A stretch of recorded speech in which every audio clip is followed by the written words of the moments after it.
Tom's taking food, spirits, and takeout. We're at famous Harry's on the west side on Verlinden. We're the ultimate West Sider, Teddy Turgeon. You're in your homey space right now. You're comfortable here at Harry's, right?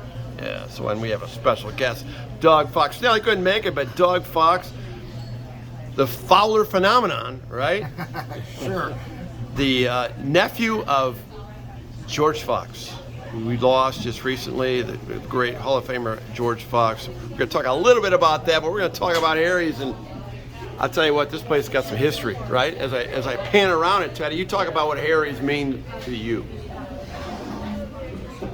Well, I'll tell you, Harry's, walking, there used to be a place right at the point up here. It used to be an ice cream place.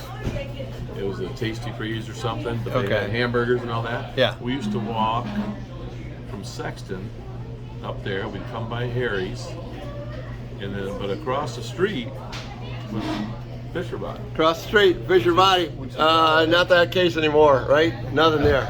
I remember kind of sad, but we were walking. I remember we were walking with a couple of girls from Sexton, and they had, the short back in the '70s, the mini dresses or whatever. mini skirts. The guys, there were some guys. The whistles were coming from the Fisher Body. That's all I remember. This place. But have been coming here for years, and just the food's phenomenal. Yeah.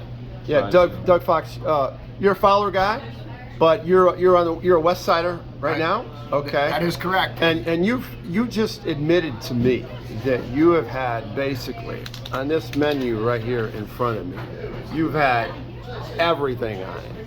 Yeah, pretty much. Yeah. What's your go-to? What's your top 2 or 3 go-to? How about we pin it down My go-to would probably be the Greek wrap. Of course, having the Greek heritage that started the place. If you told me to get one thing, come here for the Greek wrap. It's phenomenal. Yeah. Every single thing I've had here is phenomenal. Yeah. The pizza's great. And not only that, but when you walk in here, it's your typical neighborhood bar. It is. It's clean. It is. It seems like everybody knows everybody, right, Teddy? Of course, you know everybody, so it's not an issue with you anyway. The Andrews family started this. Okay. And there's a great story. We won't get into it now, but with Billy Durant from Durant Motors, and then it became Fisher Body. Yeah. He told his buddy, Harry Andrews. Yeah. He was 26 years old. He said, "I'm going to help fund this thing for $8,500," and just got it started.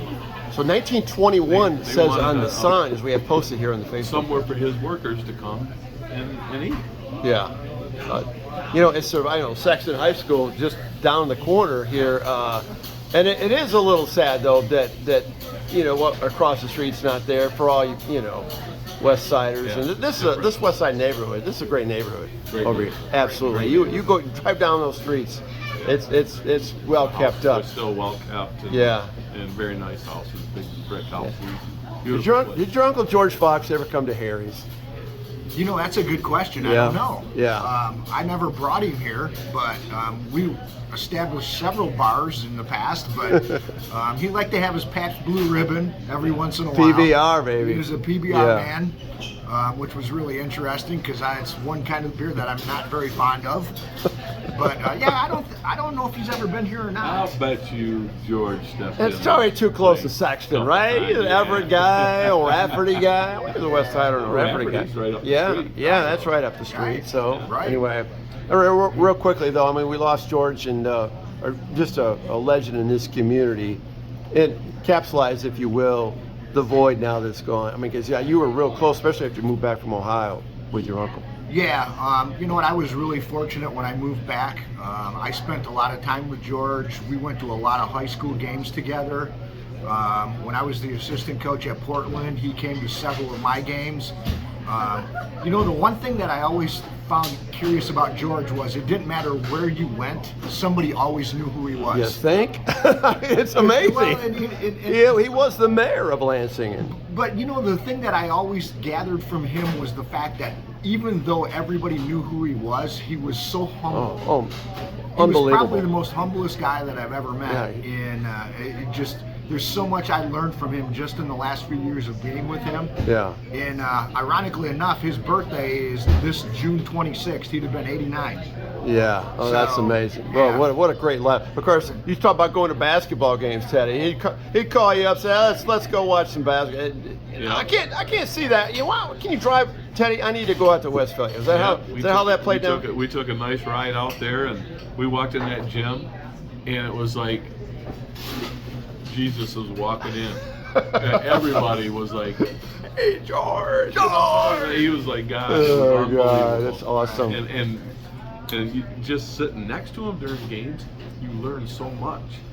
Yeah. You know. Oh, I about the game. I wouldn't say like, whoa. Evelyn and I would go and sit with George. Yeah. It would be amazing. Yeah. I mean, I'm like a sponge. I mean, his vision and everything, but just an ultimate great guy. And this is an ultimate great place. Harry's, another part of Lansing we're so proud of. So, Tom's take on food, spirits, and takeout. Until next time.